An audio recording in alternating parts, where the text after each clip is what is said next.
Alors, Fred qui posait une question par rapport au verbe aru, arimas, la différence en fait avec des. Donc la différence entre les deux, c'est effectivement pas du tout la même chose. Ça dépend comment tu le traduis en français, mais en tout cas en japonais, ça ne va pas désigner la même chose. Ils vont pas s'utiliser exactement de la même manière. Donc ton exemple, c'était pour dire donc ma maison se situe dans un endroit calme. Shizuka na tokoro ni arimasu. Shizuka na tokoro ni arimasu. Est-ce que dans cette phrase-là, on pourrait mettre Shizuka na tokoro des ou ni des, je sais pas trop quelle était ta question, mais voilà, est-ce qu'on pourrait faire cette phrase avec des au lieu de arimas?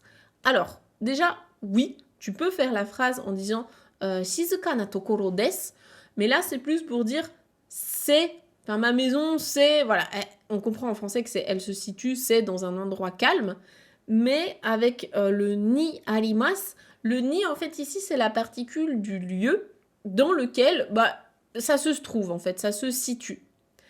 Alors que des, ça décrit juste en fait un état, voilà, c'est comme ça, elle est là, elle est comme ça.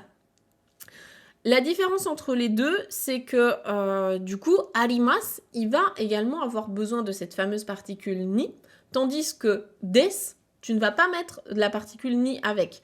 Donc ni arimas, ok, des tout court, ok, ni des, pas ok. Ça, on peut pas le faire. C'est une faute que je vois vraiment très très souvent, donc faites attention, on peut pas mixer les deux. C'est souvent une confusion entre arimas et des, donc aru et da, hein, la forme neutre si vous préférez.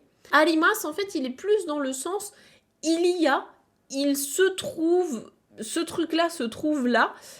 Il peut avoir vraiment plein de traductions différentes, donc il n'y a pas vraiment une traduction littérale. Ça peut être, ça peut être avoir, ça peut être se situer, ça peut être se trouver, ça peut être aussi posséder, ça peut être plein de choses. Donc il ne faut pas le prendre comme traduction littérale, alors que des, c'est pareil, c'est pas réellement être, mais ça décrit en fait quelque chose, ça décrit un état, ça décrit un thème. Donc c'est pour ça que des correspond un petit peu plus à être en français.